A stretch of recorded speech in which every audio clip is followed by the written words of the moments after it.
ክረምት ገብቷል። ሰኔም እየተገባደደ ነው። በዚህ ወቅት ከቅርብ ዓመታት ወዲህ የክረምት በጎ ፍቃድ አገልግሎት በኢትዮጵያውያን ዘንድ አዲስ ልምድ፣ ባህልና የክረምት መልክ እየሆነ መጥቷል። የክረምት በጎ ፍቃድ አገልግሎት መርሃ ግብር በሚሊዮን የሚቆጠሩ ወጣቶችን በማሳተፍ ማህበራዊ፣ ኢኮኖሚያዊ ፋይዳ ያላቸው በርካታ ተግባራት የሚከናወንበት ትልቅ መድረክ ነው።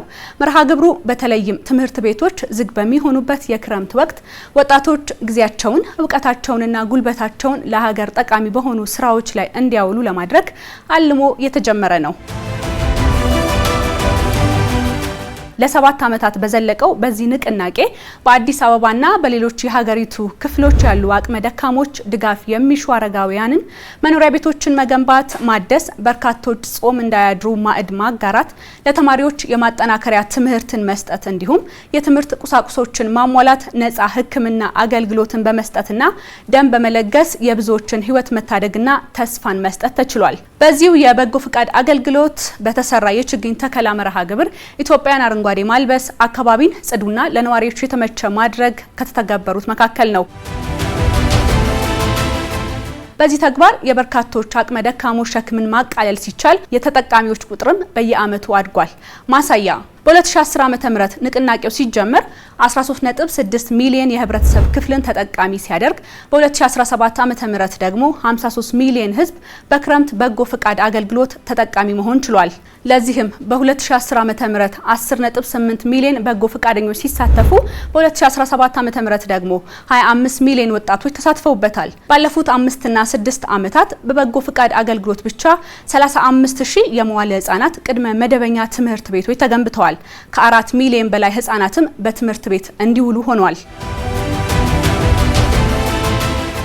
የክረምት ወቅት ሲመጣ በተግባር የተለማመድነው የበጎ ፈቃድ አገልግሎት የተሳታፊዎችና የተጠቃሚዎች ቁጥር በየዓመቱ ጨምሯል ሲባል ይህ የቁጥር እድገት ተራ አሃዛዊ ለውጥ ብቻ ሳይሆን በሀገሪቱ ማህበራዊ መዋቅር ላይ ትልቅ ትርጉም ያለውም ነው።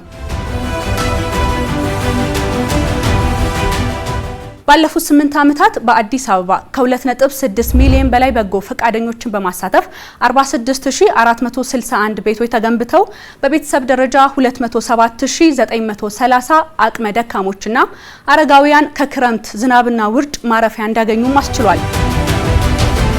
የ2018 የክረምት በጎ ፍቃድ አገልግሎት ሰኔ አጋማሽ በሀገር አቀፍ ደረጃም ተጀምሯል። በመርሃ ግብሩም 14 ትኩረትን የሚያገኙ መስኮች ተለይተዋል። በዚህኛው ዓመት ቀድሞ የተጀመሩ አገልግሎቶችን ጨምሮ በአረንጓዴ አሻራ፣ በሰላም ግንባታ እንዲሁም በትውልድ ግንባታ ላይ ትኩረትን ያገኛሉ። በዚህም በአዲስ አበባ ብቻ 5864 ቤቶችን በመገንባት በቤተሰብ ደረጃ ከ38000 በላይ ነዋሪዎችን ተጠቃሚ ለማድረግም ታስቧል። ለዚህ ከ55.7 ቢሊዮን በላይ ብር በበጎ ፈቃደኞች፣ ከባለ ሀብቶች፣ ከነዋሪዎች በጉልበት በአይነትና በገንዘብ ለመሰብሰብም ተችሏል።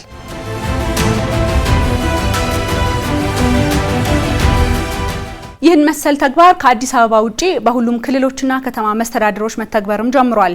የእስከዛሬው የበጎነት ውጤት በጎ ፍቃድ አገልግሎት የተለያዩ የህብረተሰብ ክፍሎች፣ ተማሪዎች፣ በየመስኩ ያሉ ባለሙያዎችና ወጣቶች በአንድ ዓላማ ስር እንዲሰባሰቡ ሲያደርግ ይህ ሂደት በሰዎች መካከል ያለውን እምነት፣ መተጋገዝና ማህበራዊ ትስስርን በማጠናከር የሀገር ግንባታ ሂደትን በጽኑ መሰረት ላይ እንዲገነባም አስችሏል።